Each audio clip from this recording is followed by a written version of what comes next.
देखिए क्या होता है कि एक्सपेक्टेशन तो आप शुरुआत करते हैं सीधा मून के साथ और उसके बाद धीरे धीरे नीचे आ जाते हैं।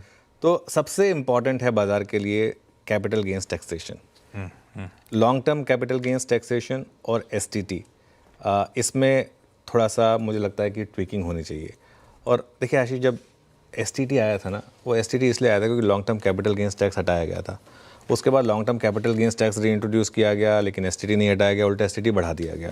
तो ये कहीं ना कहीं, और सच बताऊं तो एसटीटी से स्पेशली बेरिश मार्केट में आपको कुछ मिलता नहीं है। इस बार तो एक्चुअली शॉर्टफॉल है एसटीटी का।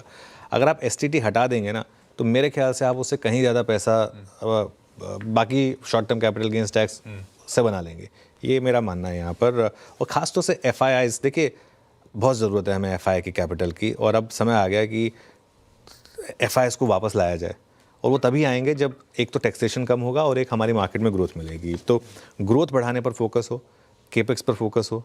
फिस्कल डेफिसिट में आप हल्का इधर उधर हो भी गए तो मुझे नहीं लगता कि मार्केट को उससे कुछ बहुत ज़्यादा फ़र्क होगा, अगर क्वालिटी ऑफ एक्सपेंडिचर जो है वो अच्छा होगा। तो ग्लोबल मार्केट्स पर भी हमको ध्यान रखना है इस समय, जियो पॉलिटिक्स पर भी ध्यान रखना है, और एक अमेरिका के साथ जो ट्रेड डील फंसी हुई है उसमें जो रुपये की हालत है, उन सब चीज़ों का ध्यान रखना है। टैरिफ की मार जो सेक्टर्स झेल रहे हैं उनको कैसे रिलीफ दिया जाए, ये आई थिंक देखने की ज़रूरत है।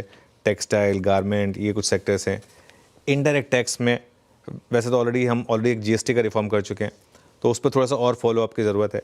और मैन्युफैक्चरिंग, आई थिंक इसको बूस्ट देने की ज़रूरत है। ये सब इम्पोर्टेंट चीज़ें हैं जो एक्सपेक्ट कर रहा है बाजार इस